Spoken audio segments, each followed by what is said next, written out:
जय शिवराय मित्रांनो, आजच्या व्हिडिओमध्ये महाराष्ट्र शासनाचा ग्रामपंचायतीबाबतचा मोठा निर्णय सांगणार आहे.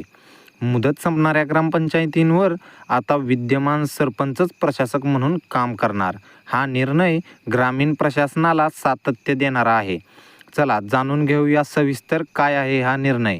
राज्यातील अनेक ग्रामपंचायतींचा कार्यकाळ जानेवारी 2026 ते डिसेंबर 2026 दरम्यान संपणार आहे. निवडणुकीत विलंब झाल्यास प्रशासन ठप्प होऊ नये म्हणून राज्य सरकारने जानेवारी 2026 मध्ये पहिला निर्णय घेतला, ज्यात प्रशासक नेमण्यास मंजुरी दिली. पण विस्तार अधिकाऱ्यांची कमतरता लक्षात घेता 20 फेब्रुवारी 2026 रोजी सुधारित निर्णय झालेला आहे. आता 28 फेब्रुवारी 2026 नंतर मुदत संपणाऱ्या ग्रामपंचायतींवर बाहेरील प्रशासक नेमण्याऐवजी विद्यमान सरपंचालाच प्रशासक म्हणून नियुक्ती केली जाईल.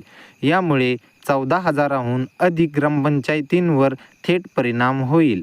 नवीन सरपंच निवडून येईपर्यंत विकास कामे, योजना, आर्थिक व्यवहार आणि तक्रार निवारण सुरू राहील.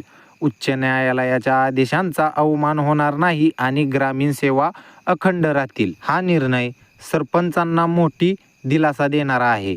प्रशासकीय अडचणी टाळता येतील, स्थानिक नेतृत्व कायम राहील आणि निवडणूक प्रक्रिया पूर्ण होईपर्यंत गावाचा विकास थांबणार नाही. जिल्हाधिकारी आणि जिल्हा परिषदांना आदेश दिले आहेत की अवर सचिवांच्या स्वाक्षरीने परिपत्रक जारी करावे लागेल. या निर्णयामुळे ग्रामीण राजकारणावर आणि आगामी निवडणुकांवर प्रभाव पडेल. विरोधक टीका करू शकतात, पण प्रशासकीय गरज म्हणून हा योग्य पाऊल आहे. ग्रामस्थांनी निवडणुकीसाठी तयारी करा, तयारीत राहा. निवडणुका लवकरच होणार आहेत. मित्रांनो, हा व्हिडिओ आवडला तर व्हिडिओला लाईक आणि चॅनलला सबस्क्राईब करा आणि या निर्णयाबद्दलचे तुमचे मत कमेंटमध्ये सांगा.